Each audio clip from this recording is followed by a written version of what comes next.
Okay. Hello, everyone. Welcome to Autism 101.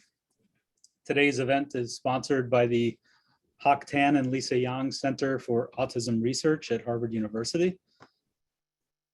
My name is David Ginty, and I'm one of the center investigators. I want to take a moment to briefly tell you about our center before introducing today's speaker, Dr. April Levin.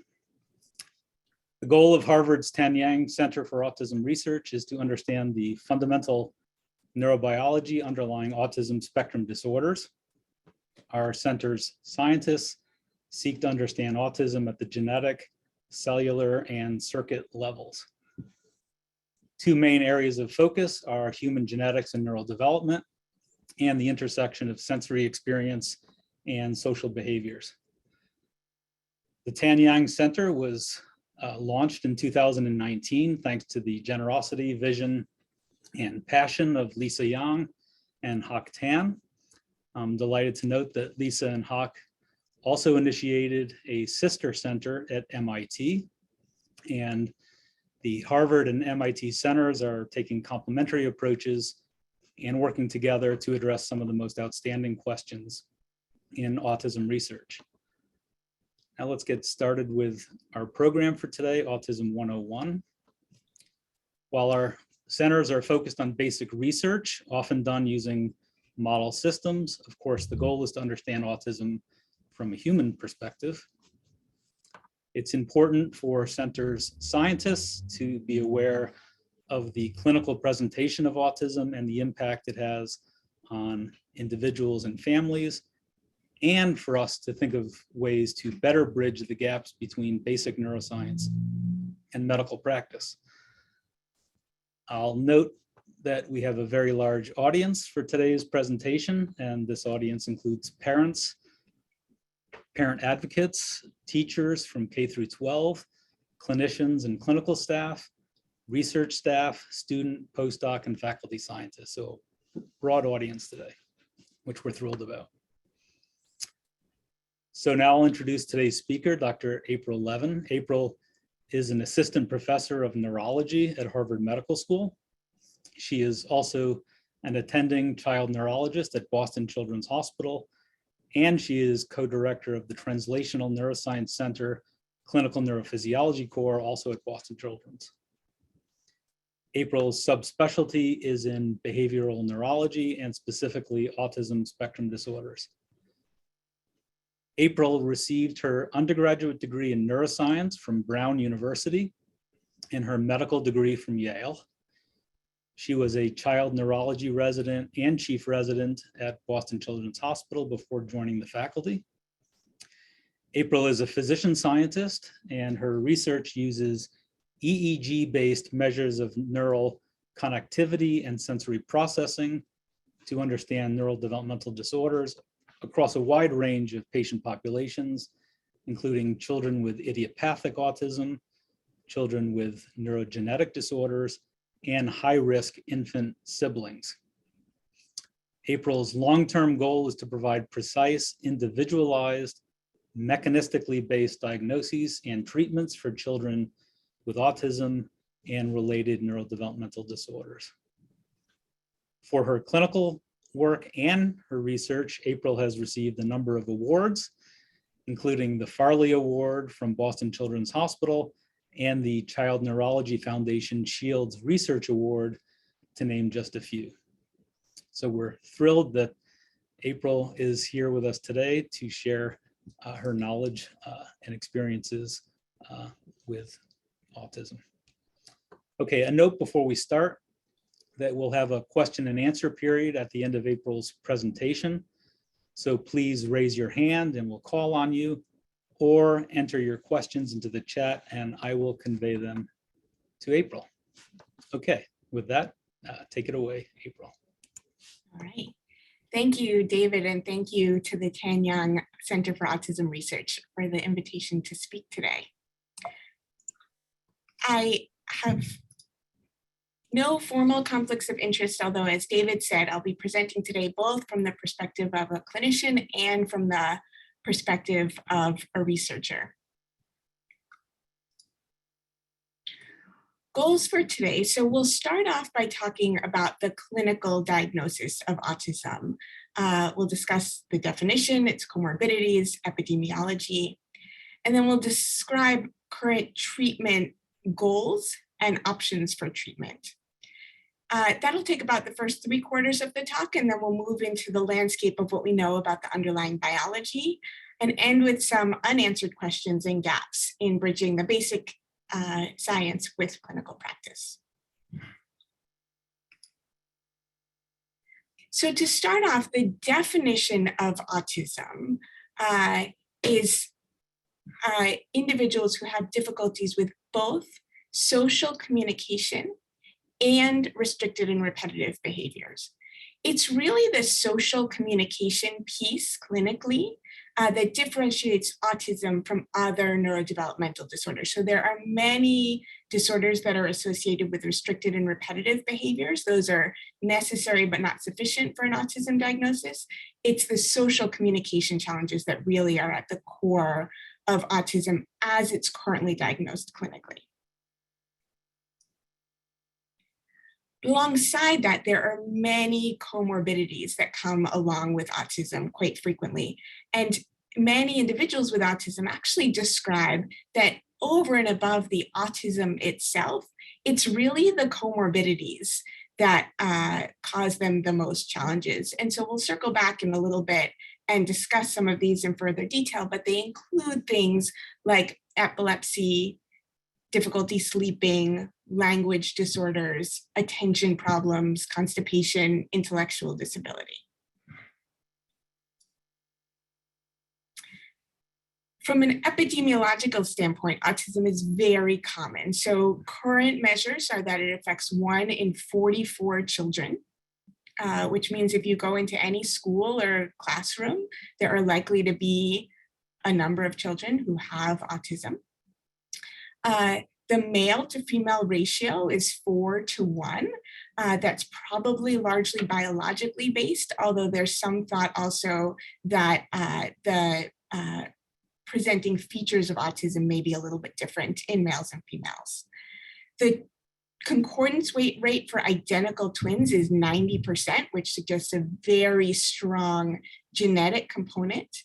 And among siblings, the risk for autism is about 20%. So statistically, if you have a family where one child has autism and that family has 5 more children, statistically, one of those children would have autism, 1 or 2 of them would have entirely typical development, and the remaining 2.5 will have some other neurodevelopmental disorder, maybe speech delay, anxiety, ADHD, something like that. And so what this tells us is there's a pretty strong genetic component to autism. And actually we see this in families more broadly, autism. Sometimes we get a family that has no history whatsoever of any neurodevelopmental or neurologic or psychiatric disorder. And sometimes we'll get families where multiple family members have autism or another related neurodevelopmental disorder. The onset of autism is very early. So in centers that are very attuned to diagnosing autism early, behaviors as early as 12 months have been shown to predict autism diagnosis. On average, parents of children with autism start to recognize symptoms around 18 months of age. And the diagnosis of autism in the United States often is not made until after 4 years of age. And that's true not only in the US, but in other countries, and in some countries even later than that. The reason this is important is that this means there's a long lag between symptom onset and diagnosis. And so if we think of development as a trajectory, the longer we wait to diagnose and intervene for autism and for its comorbidities, the further off of the typical developmental trajectory kids will tend to be. And so there's some thought that earlier diagnosis can lead to better outcomes. And if we take this to sort of its natural conclusion, this means that, we know that many neurological disorders, the brain begets behavior, right? So changes in the brain occur even before changes in behavior. And so there's a move in the field of autism to see whether we might be able to diagnose autism even before behavioral symptoms arise by looking at underlying biological changes. So how do we diagnose autism? So autism right now is a behavioral diagnosis. There's this book called the DSM-5, and it lists criteria. And so in order to meet criteria for autism, you have to meet the criteria in the DSM-5. And so the way to figure out whether an individual meets these criteria is by history and by exam. Now, often you'll hear about standardized histories or standardized observations, like the Autism Diagnostic Interview, the ADI is a standardized structured interview, or the ADOS, the Autism Diagnostic Observation Schedule, is a structured observation. And both of those can be very useful. And in fact, very often in research, the ADOS is considered the gold standard for research diagnosis. But by DSM-5 criteria, technically, neither of these is mandatory. As long as someone does a good interview, regardless of the structure, and does a good exam, again, regardless of the structure, they can make a diagnosis of autism.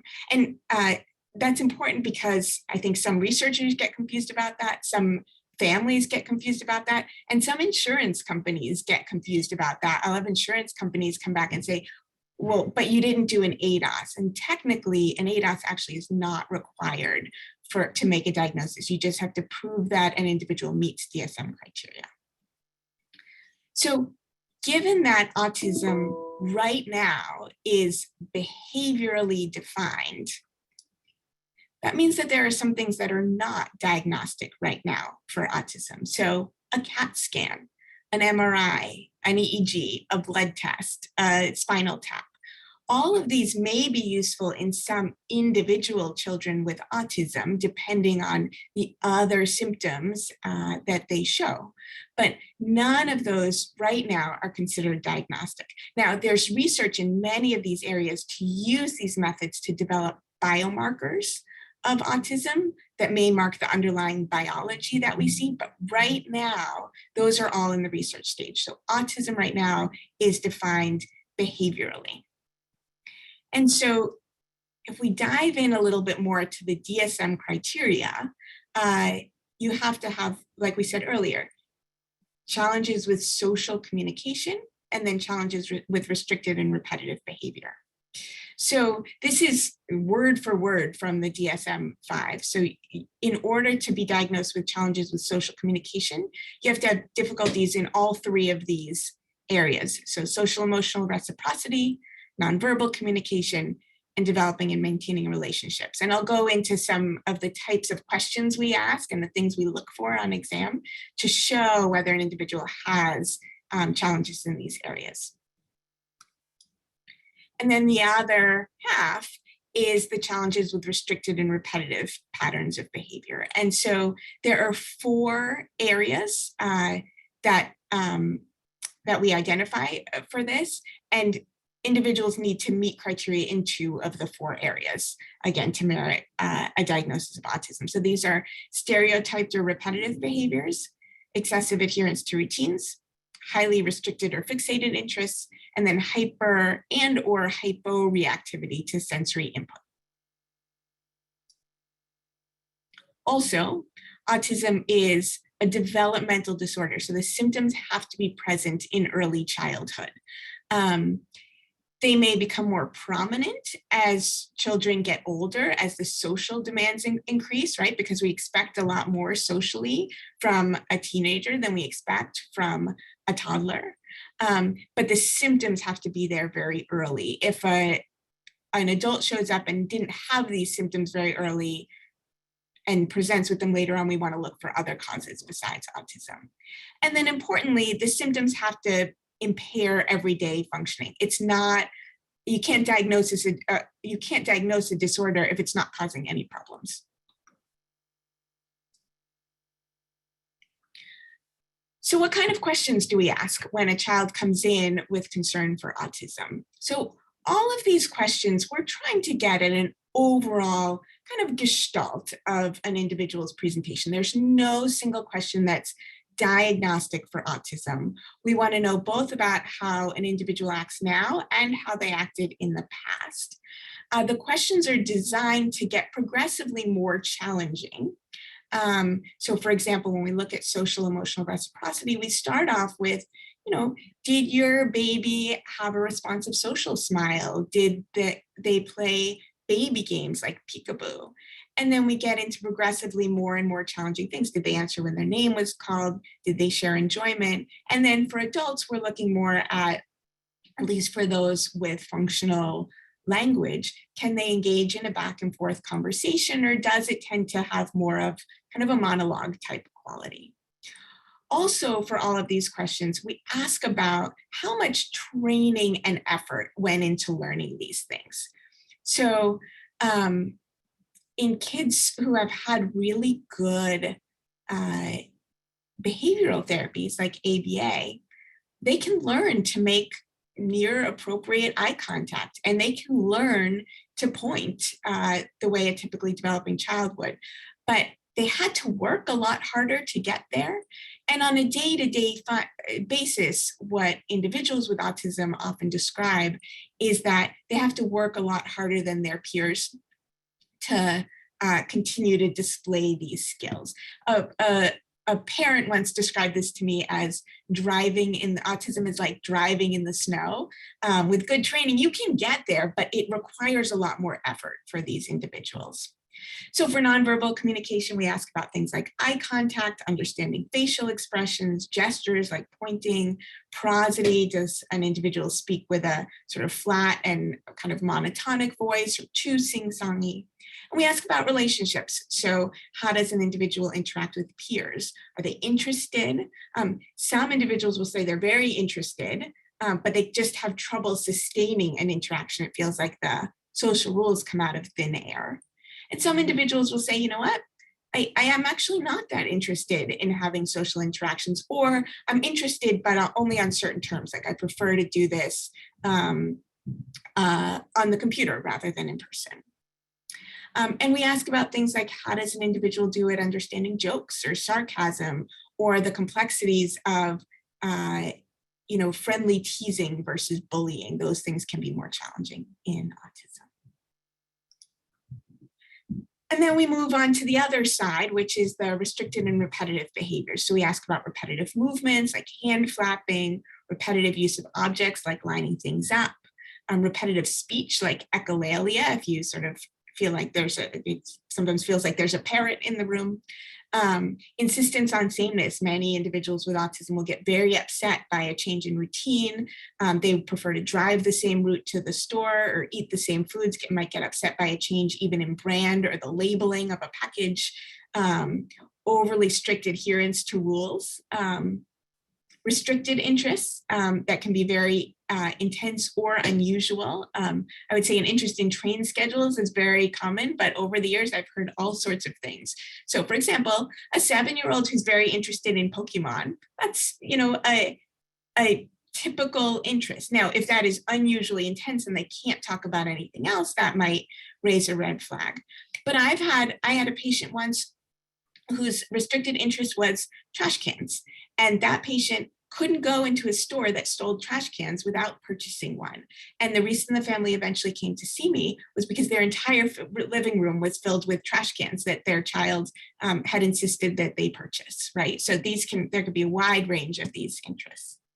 And then sensory hyper and hyporeactivity, which can be across any domain. Visual things like peering out of the corner of the eye, tactile things like being unusually irritated by tags in the clothes or walking on sand, very high or low pain tolerance, seeking certain sensations like a weighted blanket, having trouble with eating certain foods, so oral sensitivities due to texture, sensitivities to loud noises.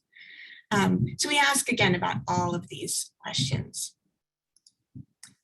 And the idea here is that, again, it's a gestalt. So very often we'll hear someone say, well, he can't have autism because he talks or he makes eye contact or he interacts with me in the office as an adult, or he shows good social interest, right? Or he doesn't have autism, or he has autism because, he doesn't make eye contact or because he flaps. And so again, this is a gestalt. And the one of my favorite phrases is, if you've met one person with autism, you've met one person with autism, right? The reason it's called an autism spectrum disorder is it's a huge spectrum of how this can present. And so you have to meet behavioral criteria to merit a diagnosis, but there are many ways to do that. And then once we make a diagnosis of autism in the clinic, we state certain specifiers. So what's the severity? And the severity we mark as requiring support, requiring substantial support, or requiring very substantial support. That's essentially another name for mild, moderate, and severe. But as you might guess, insurance isn't too keen on covering services for children with mild needs, because they would say, well, why do you need services then? I would also say, many families want to know, well, what's the severity of my child's autism? But I would say very often it's not the severity of the autism itself that determines how severely affected or a child is, or their level of functioning. It's really the other stuff that goes along with autism. So do they have any intellectual impairment? Do they have any language impairment? Do they have other medical or genetic or environmental diagnoses, like were they premature? Do they have Fragile X? Do they have epilepsy? Other neurodevelopmental concerns, like do they have attention problems or anxiety? Do they have any history of regression? And catatonia is also listed as a specifier in the DSM, although my colleagues who are on the DSM committee say that that sort of snuck in at the last minute. And so that's one that can happen sometimes, but to be honest, I pay a little bit less attention to that one. And then a big piece of what we look for is the comorbidities, because those are the things that really, really determine a child's level of functioning. So like I said, intellectual disability, difficulties with language, epilepsy, sleep problems, motor problems, gastrointestinal problems, immune problems, psychiatric problems. And the psychiatric problems opens up another huge span of things to talk about. So attention problems like attention deficit hyperactivity disorder, anxiety, obsessive compulsive disorder, irritability, and aggression. So just to highlight a few of these, epilepsy. So by age 18, 1 in 3 children with autism will have been diagnosed with epilepsy. And actually seizures in autism can be hard to differentiate from the repetitive movements and the episodes of social unresponsiveness that many individuals with autism will show. And so a lot of times what we spend time talking about in clinic is how do we evaluate an individual's level of responsiveness if we're concerned they might be having seizures. And so one of the things we talk about, for example, is, a child with autism might not respond if you call their name. That's in fact one of the diagnostic features of autism. But you can do things like we talk to families about using nail bed pressure. So we tell families to squeeze on the tip of the nail or the fingertip during an episode of unresponsiveness and see, does the child pull their hand away? Because if they do, then they're not having a seizure. That typically won't happen if you're having a seizure with unresponsiveness.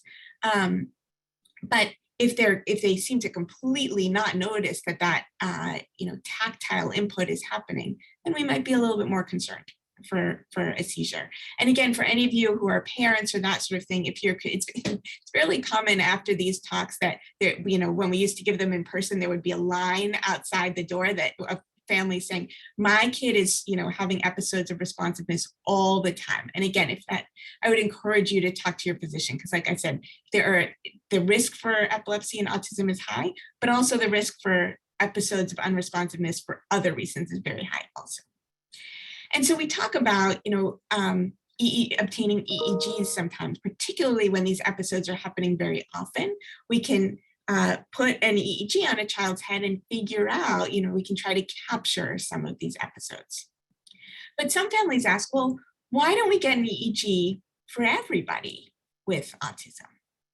And so to clarify that, EEG can show a few different things. It can show seizures, which are essentially prolonged runs of abnormal activity with a clinical correlate, so that occur at the same time as a repetitive movement or an episode of unresponsiveness. But EEGs can also show epileptiform activity. So this is abnormal activity, but it's not as prolonged or rhythmic as a full seizure. It doesn't have a clinical correlate like unresponsiveness or an abnormal movement. And so and we use seizure medicines only for children with seizures. Right now, there's not evidence to say that we should be using seizure medicines for people who just have epileptiform activity. The reason this matters in autism is that EEG abnormalities are common in autism, so epileptiform activity is common, even without epilepsy. So 68% of kids with autism and epilepsy have an abnormal routine 20-minute EEG, which also means we have a very high false negative rate, right? 32% of children with autism and epilepsy have a normal EEG. So the EEG is not diagnostic unless it actually captures an episode, which typically would only happen if episodes are happening very often. But then 46 to 60% of children with autism, but without epilepsy, will have an abnormal 24-hour EEG, despite no clinical seizures. So EEG really isn't that helpful right now for individuals with autism, unless either you know a child has seizures based on their clinical presentation, and the EEG is to inform the type of seizure medicine that you use. Or if an episode that you're not sure about is occurring frequently enough, like daily, that you could put an EEG on a child's head for 24 hours, capture it, and see what their brain activity looks like during the seizure.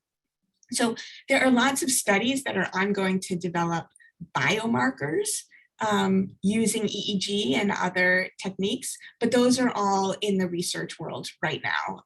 None of them are clinically recommended yet. Hopefully we'll get there, but not yet.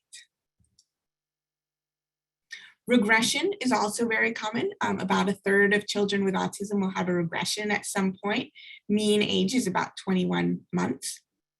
In rare cases, a severe language regression can be caused by Landau-Kleffner syndrome or electrical status epilepticus of sleep, which is when children are having frequent seizure activity during sleep. So sometimes in kids who have a severe language regression, we will get an overnight EEG to look for that, but it's quite rare. I would say, I get these overnight EEGs all the time, and I've had, I think, 3 kids who actually had severe enough epileptic activity during sleep that they actually merited treatment for that. A regression without this syndrome is still very common.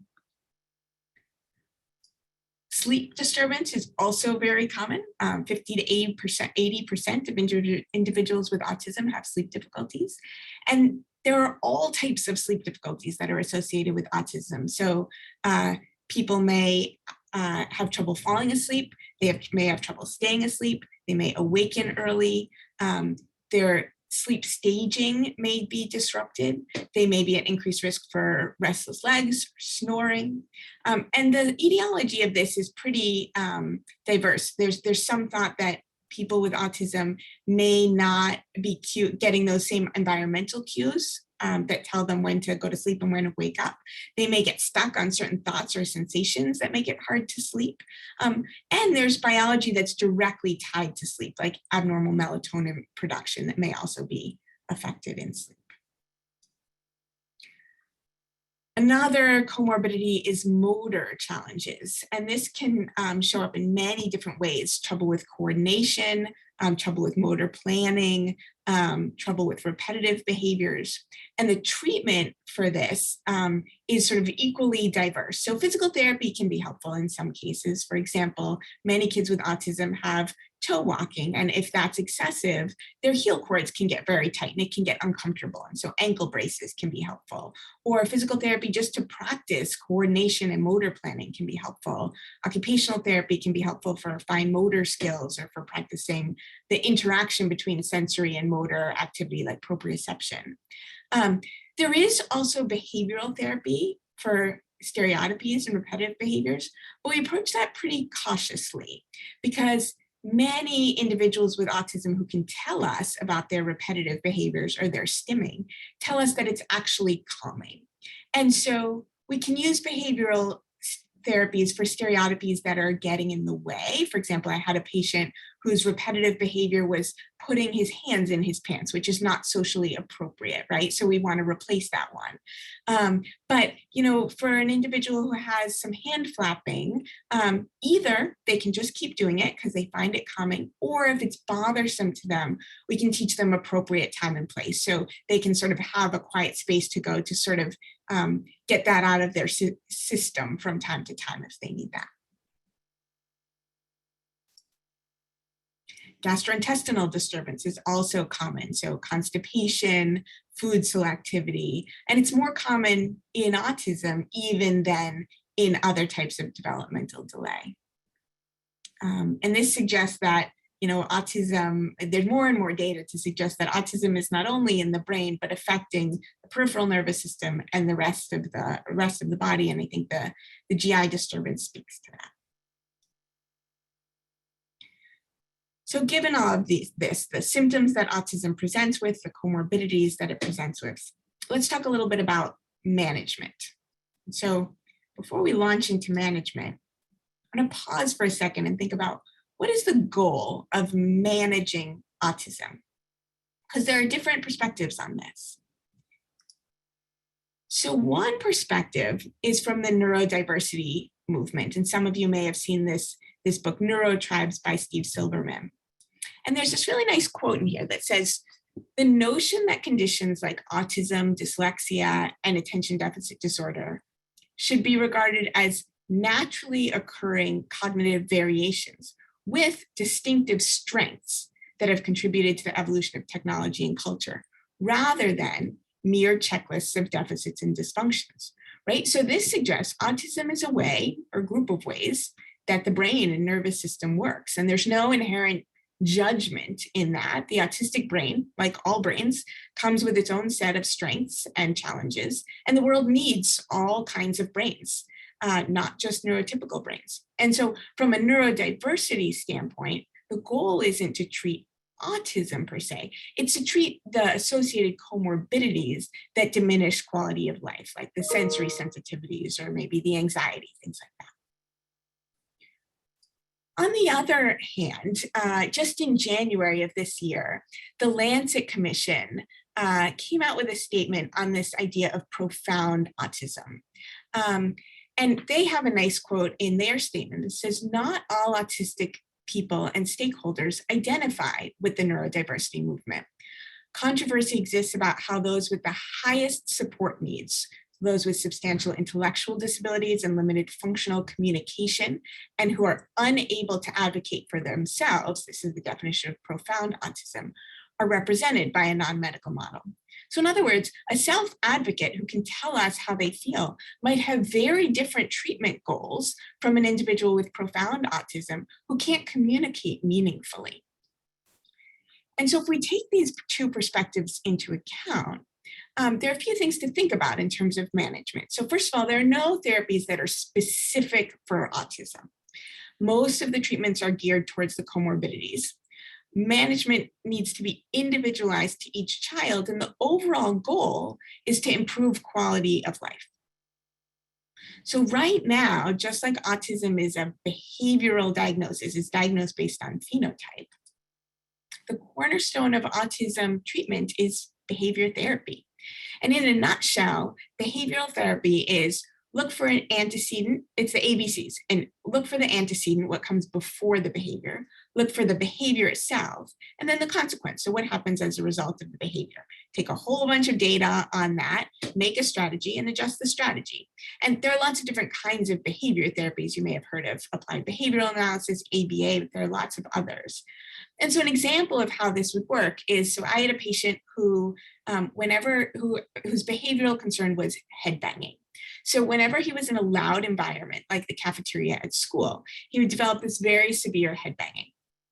Everybody was worried that he was going to give himself a concussion.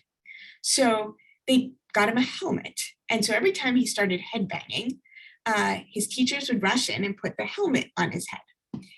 And it turned out that his headbanging got worse. And so when we looked into the antecedents and the consequences, what we found out was, you know what? This kid really likes the pressure of the helmet on his head.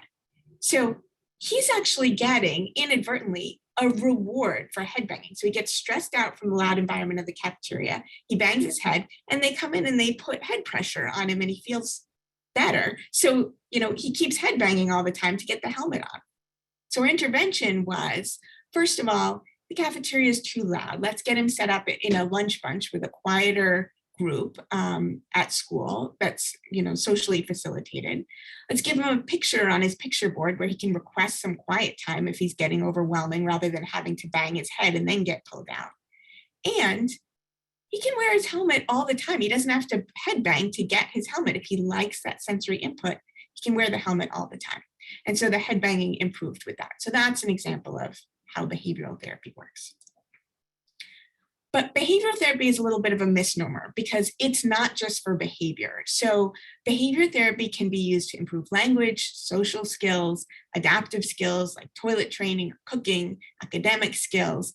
And it can be as simple as, first you have to sit on the potty, then you can use your iPad. Right? So behavior therapy is not just for aggressive or problematic behavior. It's also to teach skills. You actually can use behavioral therapy in people who don't have autism, say, to stop smoking.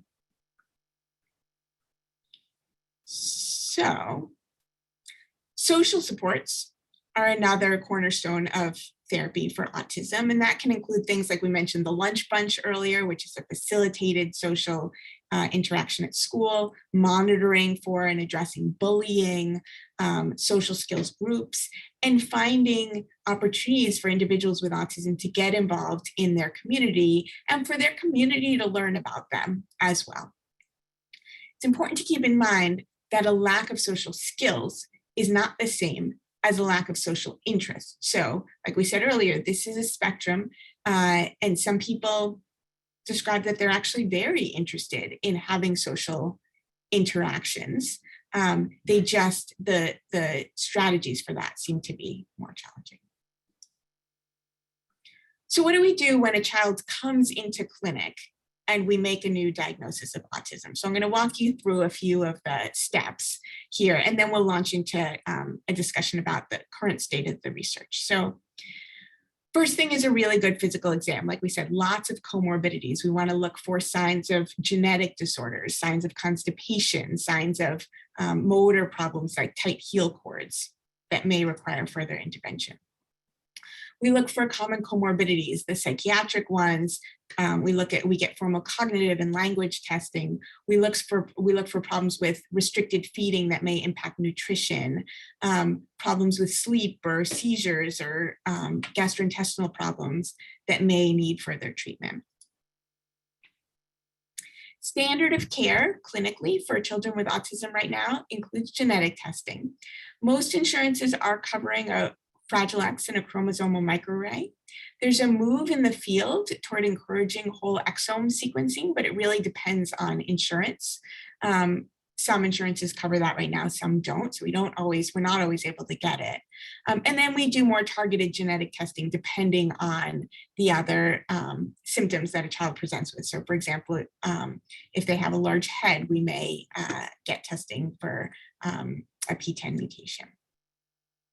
We also think about whether we need to draw other labs. So a child who's doing a lot of mouthing behaviors might need their leg testing. Ferritin can be low, iron storage in restless legs. Disorders of creatine transport, we think about in some kids, or metabolic studies, again, depending on what other symptoms they're presenting with. A child who has just autism and nothing else, we usually don't need these. And then we refer for therapies, behavioral therapy, speech therapy, feeding therapy, physical therapy, job training, sibling and family support groups, again, depending on the specific needs of the individual and their family. There's no specific pharmacologic treatment for autism, but lots of the comorbidities have targeted treatment. So if a child is having a lot of difficulty sleeping and those are not responding to behavioral interventions, maybe melatonin or other medications can be helpful. If they're having epilepsy, we might consider a seizure medicine like Keppra. If they're having severe irritability, maybe Risperdal or Abilify. So we treat not for the autism per se, but again, for the comorbidities. And then providing education and counseling to families. This is families have lots of questions about, if you just made this diagnosis, where do I go from here? What can I expect for the future? And so giving them the resources that they need can be really helpful. And that's an ongoing conversation. We usually see families not just for the one and done diagnosis, but to come back over time and follow up on this. And then many of us talk to our families about research studies because there's still so much we have left to learn about autism. And many families, I think, find it very reassuring to hear that there's research going on and that the treatments we have now we expect those to improve over time.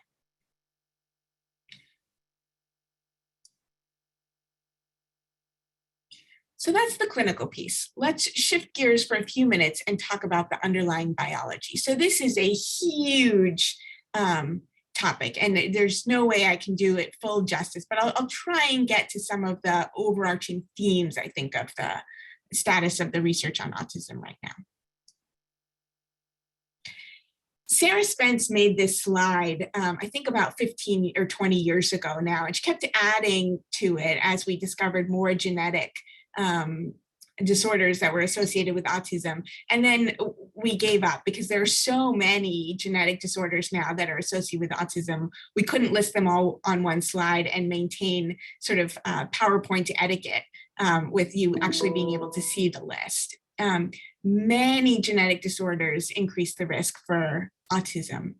But interestingly, no single disorder carries 100% risk for autism. There is no genetic disorder where everyone with the disorder has autism. So there is a huge amount of heterogeneity in both directions. So how do we sort of synthesize all of this?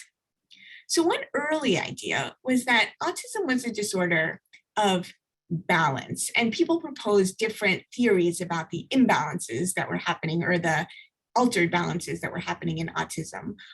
One of the ones people talk about the most is excitation versus inhibition. People talk about feed forward versus feedback activity. I think that unfortunately sometimes gets sort of melded together with kind of bottom up or outside in versus top down activity. So how much is the nervous system and brain just responding to incoming sensory sensations versus how much is it kind of top down modulating its response? Long range versus short range connectivity, global versus local processing. And then there was this paper that came out recently that tried to synthesize autism as a disorder of altered interneuron activity. Because if you think about interneurons, inhibitory interneurons, you can very quickly go using inhibition from linear to nonlinear patterns of neural activity. And so, what happens when you inhibit an inhibitory interneuron that's inhibiting another inhibitory interneuron, right? You can very quickly get these patterns of activity that are moving beyond just balance, but into more complex concepts. And interneuron activity can be altered in a number of ways. So neurogenesis, how are the interneurons born? Migration, where do they go? Many individuals with autism, but again, not all, have cortical malformations and things like that. Apoptosis, so which interneurons stick around and which ones don't. Neurite extension, so what connections do the interneurons make and how do they specialize their synapses?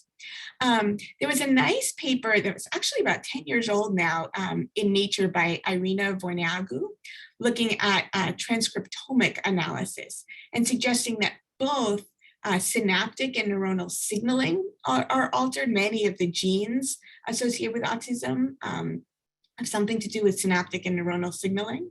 And also that there seems to be a component of immune changes, and that seems to have a more environmental or secondary basis. And we can think about how these things are connected, right? So,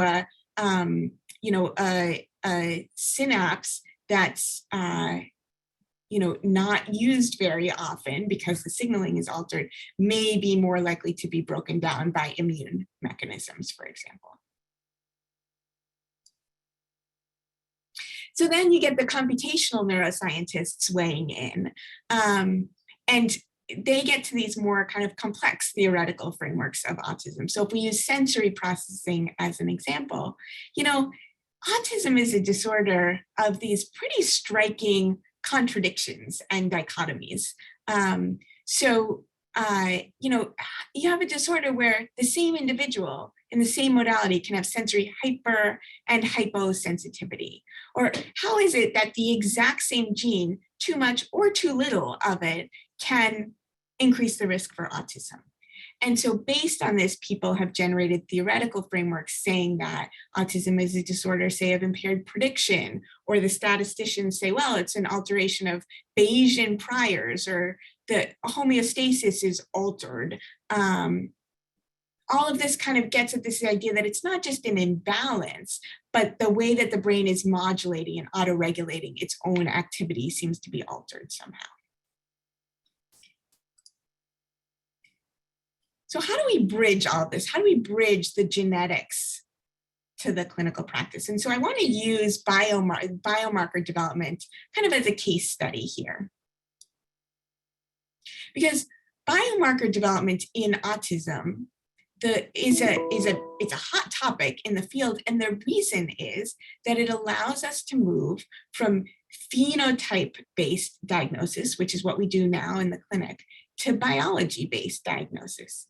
And if we think about other medical disorders, that actually makes a lot of sense, right? So think if you went to your doctor and you said, gosh, doc, I am having, I'm really uncomfortable right now, and my body temperature is high, and my heart is beating fast, my skin is flushed, and I just want to go to sleep, and I just feel really yucky, right? So if your doctor said, I diagnose you with fever, you would say, thanks, you're not a very good doctor, right?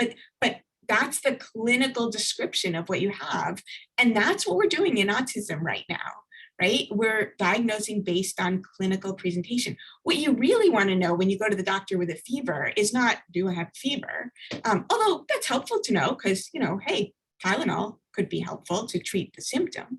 But what you really want to know is, hey, do I have a bacterial infection? Do I need an antibiotic? Where is my infection? What kind of antibiotic do I need? Do I have a virus? Do I have COVID? Do I have an immune problem that's causing me to generate fevers for no good reason?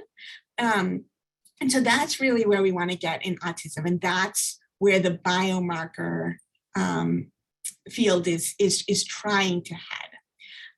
And just to be clear, there are many different types of biomarkers. So there are biomarkers that could be maybe diagnostic of autism versus no autism, but more likely we'll develop biomarkers that are diagnostic of a subtype of autism that might tell us who should be in a clinical trial or who should get a particular medication. Biomarkers for predicting who's going to develop autism, biomarkers that measure outcome in response to treatment. So lots of different kinds of biomarkers. And really, in order to develop biomarkers. Biomarkers are sort of an excuse to understand the underlying biological pathway that leads to a disorder like autism. So we can think about this as, as we move from genotype to phenotype, biomarker development really requires a framework for thinking about this kind of translation. So this is a slide that Audrey Brumbach, who's a colleague of mine at UT Austin, helped me to put together.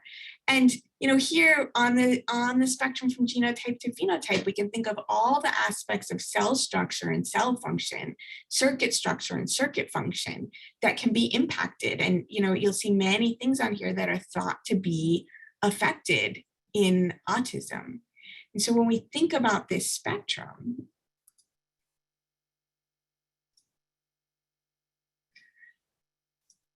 as we develop biomarkers, each type of biomarker can index a different step on this pathway, right? So we actually have great biomarkers for genotyping, right?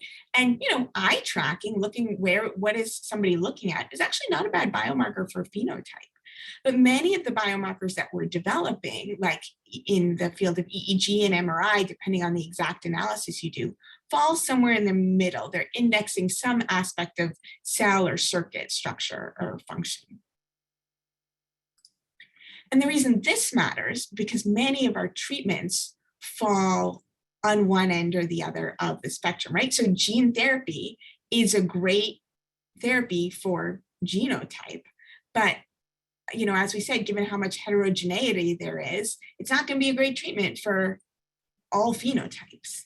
Behavior therapy is a more phenotype-directed treatment, but many of the treatments that we use in clinic right now, like medications or brain stimulation techniques that are starting to become more prominent, at least experimentally, are like transcranial magnetic stimulation, are somewhere in the middle. They're addressing these aspects of cell and circuit structure and function. I would add one extra kind of axis to this, which is development. So all of this stuff happens over the course of development, which adds sort of a whole sort of z-axis to all of this.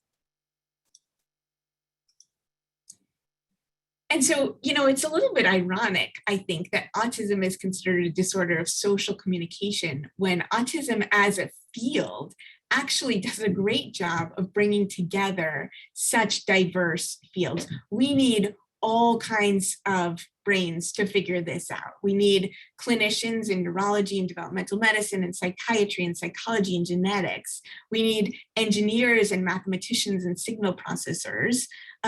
We need people who specialize in all different types of sensory processing, like hearing and touch and vision. And so I think it's one of the really nice things about being in this field, that there are so many opportunities for collaboration. So I think this leads us to a number of questions. I think big picture, overarching questions in the field. So one, how does such a wide range of genetic and environmental changes lead to autism as a final common pathway? Also, how do we parse the heterogeneity of autism in a biologically meaningful way to allow for more personalized management? When in development does autism begin, and how can we start to recognize its earliest signs? And then I think another really interesting question is, what can autism teach us about how the brain works and how the nervous system works? Because I think the reason we don't fully understand autism yet is because our strategies for understanding the nervous system right now don't take into account the things that are really, really altered in autism. And so I think if we can make strides towards understanding autism, we can make huge strides towards understanding how the nervous system works more broadly. So I will leave you with this picture of a very cute baby who's getting an EEG for the purposes of developing biomarkers. I'm gonna stop sharing. and see if we have some questions. Thank you, April. That was excellent, very thorough. We do have some questions. Let's see.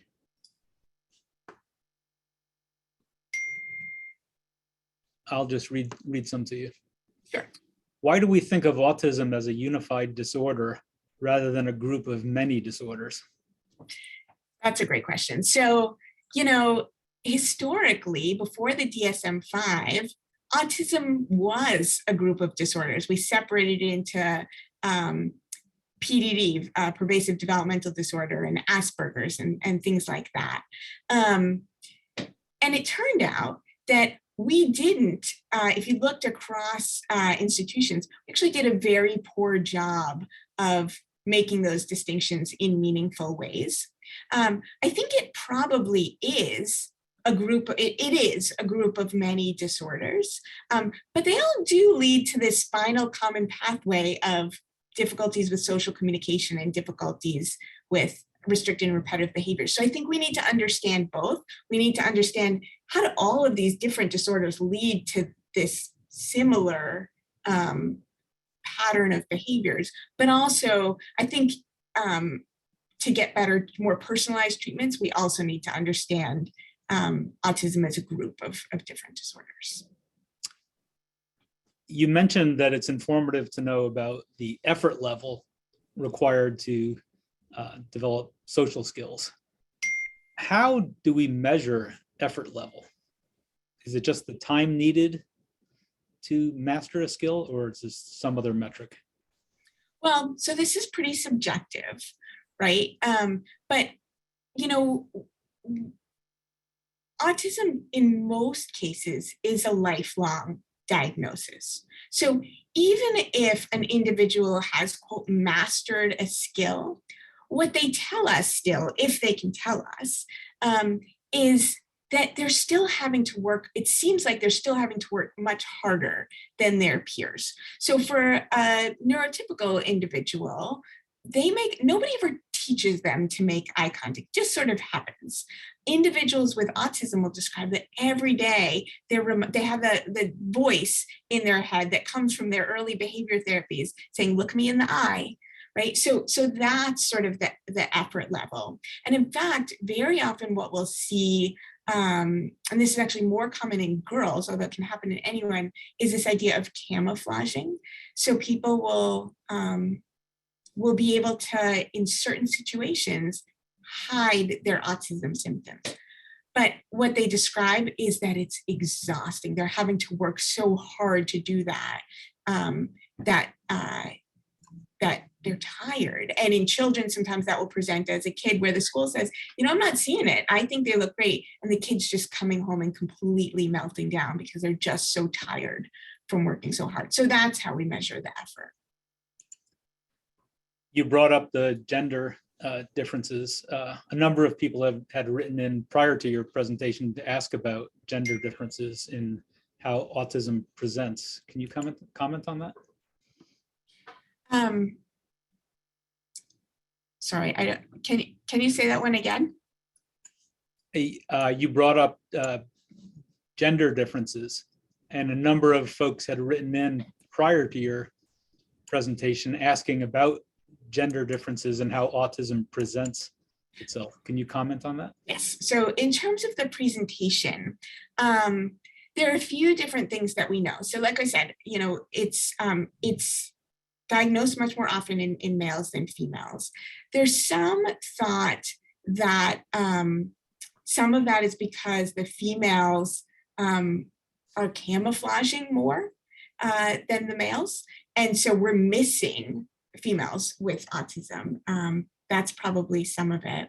Although, you know, we do also see females with autism who have very severe intellectual and language challenges as well. And so they very often will present from a phenotypic standpoint very similar to the males. The other thing that we know, there's some data starting to come out that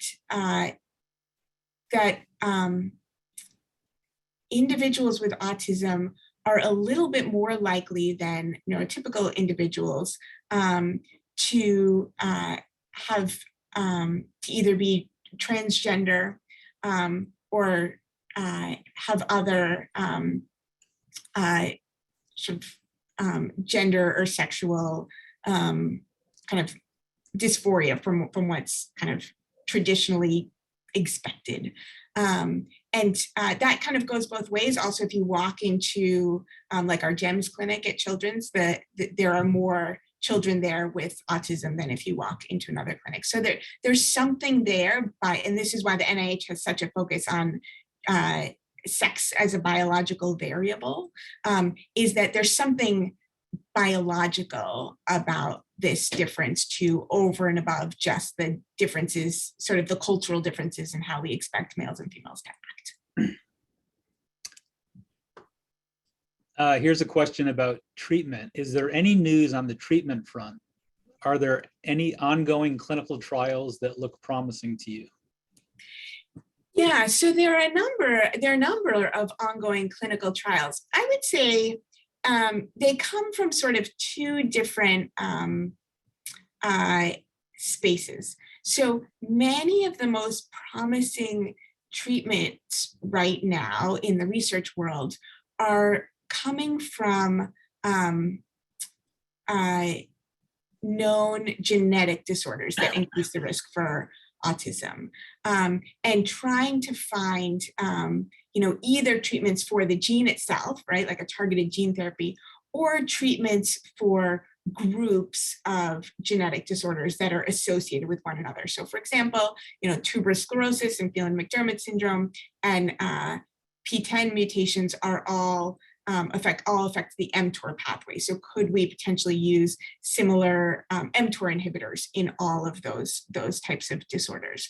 So I think treatments are coming on that front. And actually, this is one of the reasons we encourage genetic testing, is that for individuals who want that type of treatment, it's very likely that many of those will come early on in the genetic disorders. There is also there are some groups that have identified these sort of common pathways that seem to be affected in autism, thinking about, how might we enhance the activity of various types of interneurons, things like that, that are sort of more, more broadly impacted across numerous genetic disorders. And so people are starting to move in that direction. I think it's still pretty early days, although I hope we can make more progress with that. And David, you can probably speak to that better than I can. And then I think there's a third camp of, sort of, we tried this and it worked and we're not sure why. Right. So, as an example, I think, there are lots of trials, for example, of cannabinoids in autism. And some of that is because, sure, are there, do we think that cannabinoid receptors are maybe affected in autism? Yes. But many of it is, somebody with autism who said, I took CBD and I felt better. Right? And should we do a clinical trial on this? Or my child with autism and epilepsy took CBD for their epilepsy, and now their autism symptoms seem better. Should we try this? And so there are some trials that are coming up that way as well. Here's a question. You did not list the parents' primary caregivers as essential help to understand ASD, but they know the most. How can they contribute? How can parents and caregivers contribute and help research in a more direct manner? That's a great question. So I think, first of all, yes, at the end of the day, it's the parents who are spending more time with their child than any doctor, nurse, behavioral therapist, teacher, any of that, right? And so, so the parents have a huge impact on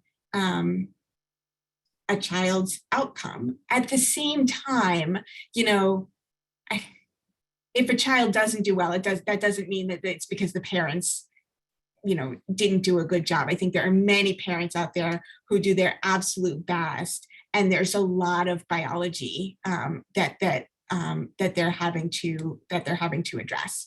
And so I think that sort of goes both ways. Parents, the reason that the history is so important when we're making an autism diagnosis is parents do know more about their kids than anybody else. And it's not uncommon that I'll have a child come into my office and act totally different from how they act at home. And so I'm really dependent on a parent's report of a child's behavior when I'm making a diagnosis, because there are many children with autism who do much better around adults, or who camouflage really well for me, or who have a complete meltdown in my office because they just don't like doctors and they're scared I'm going to give them a shot, when actually the parents aren't seeing those behaviors at home. So parents can be very helpful, both from a diagnostic standpoint, from a treatment standpoint. Many of the behavior therapies are actually take place with parents there, so that parents can learn those behavior therapy strategies. And for parents who have done this a long time, I think sometimes they end up teaching the behavior therapist more than the behavior therapist teaches them. And then from a research standpoint, absolutely. So especially for kids, right, where it's the parents at the end of the day. We can ask kids to assent to research, but it's the parents who are consenting. It's the parents who are finding out about these research studies and bringing their kids in. And in many cases, it's the parents who are asking questions, and answering questions about their child's behavior that really give us our most important insights into how a child is doing. So I think whoever asked that question brings up a really good point, which is that I should put like a salute to parents in the next version of this presentation, because they're at the end of the day, they're the ones who are doing all of the really heavy lifting. Here's a question that was sent in beforehand. Can sensory perception or sensory reactivity in ASD be considered an early biomarker? That is a great question. Well, I'm totally biased, but I really like that. So, we're looking at that. So in the lab, we're trying to look at how do we objectively measure sensory responses in kids who are too young to tell us how a sensation feels to them. And there is, there's good data, from David, from your lab with Lauren Orefice and others, that that sensory processing changes may actually spur many of the downstream symptoms that we see in autism and in anxiety and things like that. So I think that is a really important place for us to look. That being said, at this point, we're still sort of beholden to the fact that it's very hard to tell in young kids just based on behavior why they're acting a certain way. Is that baby crying because they're hungry and they want milk, or is that baby crying because they just need oral sensory input, and that's why they're asking to eat all the time, right? So it can be hard to figure that out in babies, but we're working on it.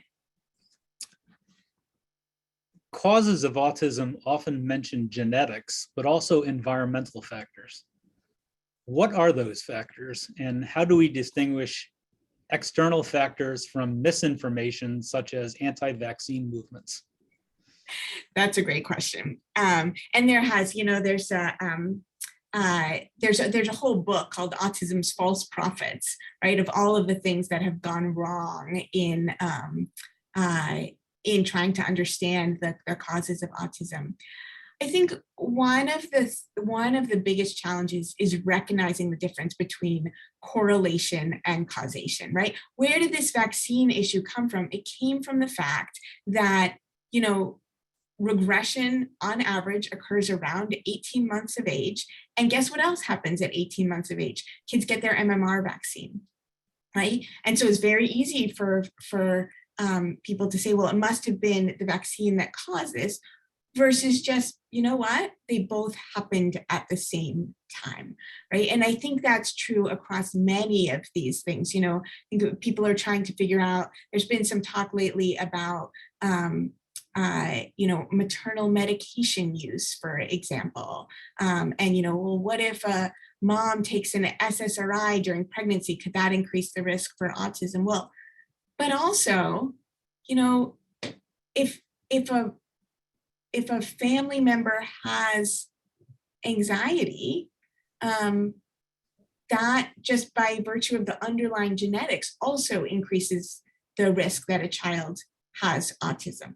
And untreated anxiety is also not good for a child's brain development, right? So we have to be really careful about what we tell parents to do or what we tell parents to worry about, because if we overstate something, we could cause more harm than good. And that's what happened with vaccines, and that's happened in a number of other areas. So I think really good epidemiological studies can be helpful, but then also drilling down and starting to understand the underlying biology of how a given risk factor ultimately leads to autism or a related disorder will be really important in untangling that. Here's a question from Marcy Kingsbury. Fantastic talk. And this relates to your own research. How early can EEG patterns identify infants at high risk for autism?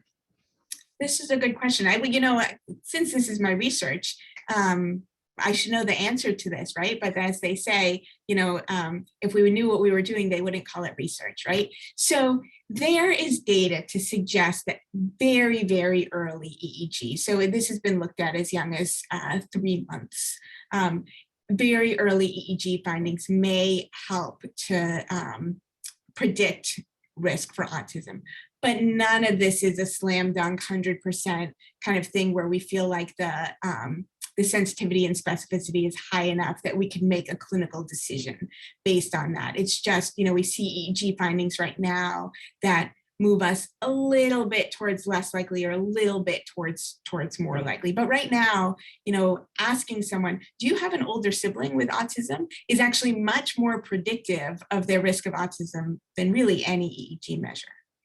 That being said, you know, my bias is that historically, many of the EEG measures that we've used, we've been sort of looking under the lamppost. We've used certain EEG measures, like a power spectrum is a common one, because they're easy to apply. And so I think if we can be much more thoughtful and targeted about, you know, what are we seeing in the basic science world?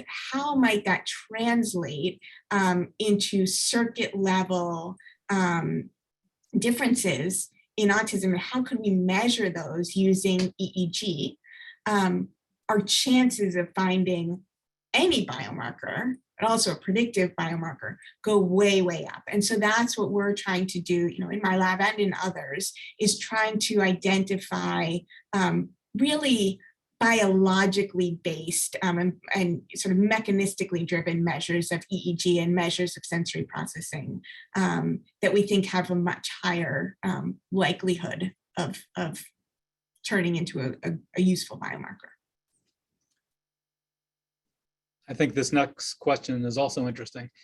In diagnosing autism in children with language or intellectual disability, what are some strategies to differentiate social communication deficit from lack of social skills due to limitation in language or intellect?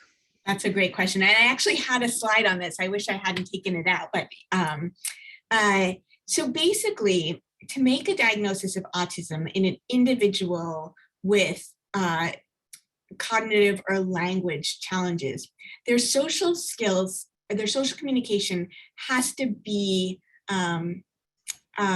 it has to be challenged out of proportion to their other challenges. So for example, if we think about developmental domains, right? So we have, you know, motor skills and language skills and cognitive skills and social skills. And someone who has typical development in all of those other areas, if their social skills are a little bit behind everything else, and that's causing a challenge, that merits criteria for autism. Now, if everything, let's take a child with global developmental delay, right, where everything, their motor skills are behind and their cognitive and language skills are behind, and if their social skills are proportionally behind, that's not autism, that's just global developmental delay.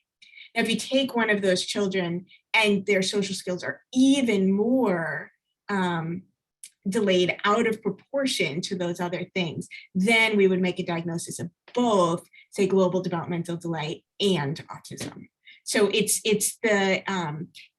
what are the social skills in relation to what we'd expect for a child's cognitive and language abilities. And that's something that we really try to drill down on in the clinic is, so your child isn't talking maybe, but what other skills are they using to communicate? A child with just language delay will, they may not be able to talk, but they'll use other strategies. They'll point and they'll grunt and they'll check to make sure that you're looking at what they're looking at so that they can get their point across, and they'll gesture. Whereas kids with autism and language delay, they're not talking, but they're also not using those other strategies. Great. Here's a question from Charles Jennings. I've seen it claimed that fever can suppress the symptoms of ASD. Is this well supported by evidence? And if so, is there a plausible explanation? Yeah, so this is what led to Andrew Zimmerman's work on broccoli sprout extract, sulforaphane. So there are anecdotal reports of children with autism seeming to sort of have some alleviation of their symptoms when they have fevers. And I've had families describe this to me that, gosh, when my child has a fever, he just seems much more open to, talking to me. He seems much more communicative. He seems much more interactive, despite the fact that he actually doesn't feel well. So there's good anecdotal reports. The trials for sulforaphane suggest maybe some improvement, but it's not enough of a slam dunk for us to be recommending this clinically. I have had some families who have purchased sulforaphane over the counter just because they wanted to give it a try. And so, when they do that, we're having a discussion about, you're allowed to do that, but let's still talk, any medication or any natural supplement still has, it still has side effects. Just because it comes from broccoli doesn't mean it can't have side effects. And so we're always looking at, what are the risks? What are the benefits?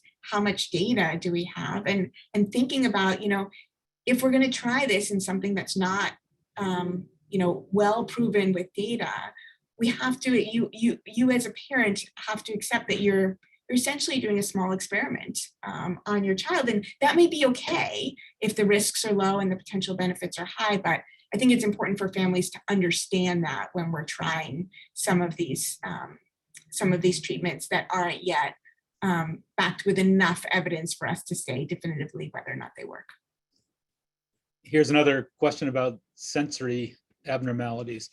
Do you think the classification of sensory abnormalities in autism as either hyper or hyposensitivity is appropriate, or are these sensory symptoms classified differently?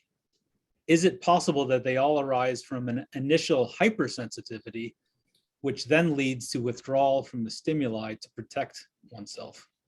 That's a great question. It's funny. My lab did a lab meeting with the Kumar Center, which is an occupational therapy center that specializes in sensory processing a couple weeks ago. And one of the things that they were saying was that they think it's very rare, actually, that the primary difficulty is with sensory hyposensitivity. They feel like there seems to be this sense, at least from a behavioral standpoint, that kids are getting overwhelmed and they shut down. There do seem to be a small group of kids who really do have a primary hyposensitivity. They're just not responding. But their sense is that that group is much smaller. Again, the tricky part is, how do we measure this, right? Because when we talk about, there's a difference between sensory responsivity and sensory reactivity, right? So how does your nervous system respond to a sensation? And then how does your behavior or your conscious awareness, get across your response? And those two things may be very different. And so I think it's a hard question to answer until we really know what is the nervous system doing in response. But this is an issue across autism, is how much of the symptoms that we see, especially in older kids and adults, is really a primary symptom, and how much is compensatory for something else that's going on. And I think there's still a lot to tease apart there. Interesting. Here's an interesting question also. Do you think with the adequate treatment, a kid can get out of the spectrum diagnosis? That's a good question. So typically, autism is a lifelong diagnosis. And so no matter how much treatment a child gets, usually what we can do with treatment is optimize their outcomes for them. But usually that doesn't get rid of the diagnosis entirely. It's still there. They just, we're sort of making sure that they're meeting their maximum potential, whatever that is. There is a small number of kids who meet criteria for what's called optimal outcome. This is a very, very small number, where they had really good testing early on. They definitely had autism. And when they get a little bit older, they don't have it anymore. All of their services have been removed. They're not needing them, and the autism is completely gone. We feel very lucky when that happens for families where that's their goal, but it's very rare. And so usually the goal is to maximize a child's own potential rather than to get rid of the autism. And from a neurodiversity standpoint, from a profound autism standpoint, yes, we want a child to be able to communicate. And from a neurodiversity standpoint, the counter argument would be, do you really want to get rid of it? So I think it's important to think about both sides. Here's a question from the chat. Thank you, Dr. Levin, for your wonderful talk. Could you elaborate on a few well-characterized genetic factors that have been studied in the context of ASD? Yeah, so there are lots. I think that one of maybe the most well studies, and one that's been sort of a driver in the field, is probably Fragile X. And I think one of the things that's gone really well in the Fragile X field is there's been really nice communication between the basic scientists and the clinicians. And so people have looked at the underlying biology of Fragile X and how it affects glutamate receptors.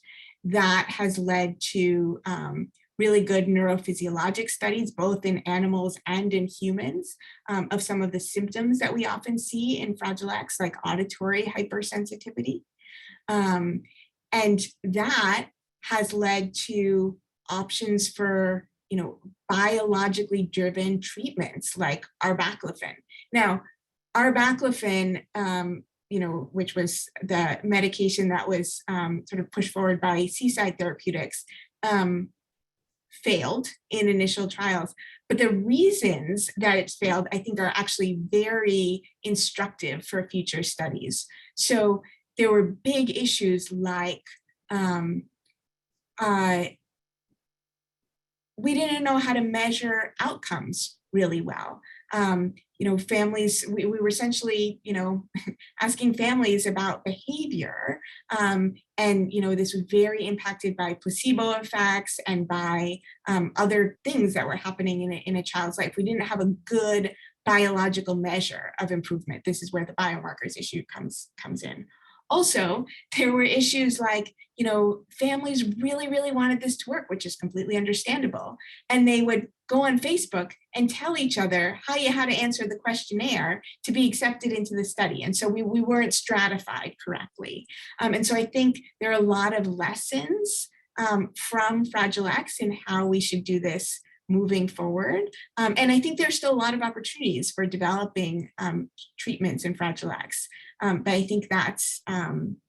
I think that's one really nice example of where we've made some progress. We'll have time only for one more question. This is from Anai Morales. What weight do you place on the voices of the autistic community when recommending treatments to patients and their families? For example, many autistic individuals who underwent ABA as children have shared that their experiences were traumatic. They were essentially traumatized out of performing certain behaviors and recommend against ABA. And this is where it's so important to individualize autism treatments, right? Because there's one side of the coin where, yes, there are individuals who are saying that, they found ABA really traumatic. There's another group of individuals who, probably the reason that they're able to communicate is because of ABA. And so there's this question of, well, would they be better off or worse off having not gotten it? And so I think we're always, and this is the reason that at the end of the day, there needs to be a really strong relationship between a family and a clinician, because, I've had kids who come in and say they actually really like their ABA therapist, and I don't think they're lying, right? And I've had some where it's just really not a good match. And so I think that's where you need this constant ongoing conversation with families and with children when they're able to communicate, and with the clinicians to figure out, what does this individual child need? And what doesn't make sense for them. I've had families come in and say things like, we actually don't mind ABA. We find it pretty helpful, but, my kid isn't able to have play dates, or my kid really wants to go to basketball camp this summer and ABA is getting in the way of that. And there does come a point where we say, you know what? The point of these therapies is supposed to be to improve quality of life. If they're not doing that, or if there's another way that we could improve quality of life more, there's no rule that says you have to continue ABA forever and ever. So I think it's an ongoing conversation, and it needs to be very individualized. Great. Well, we're out of time, so we're going to have to stop here. On behalf of the Tan Yang Center, I'd like to thank April for a wonderful, thorough presentation, very interesting and informative. I'd also like to acknowledge Lisa Yang, who is in the audience with us today. Our center would not exist without Lisa's generosity, dedication, and passion for understanding the neurobiology of autism. And thanks to all of you for attending and providing interesting questions. Have a good day.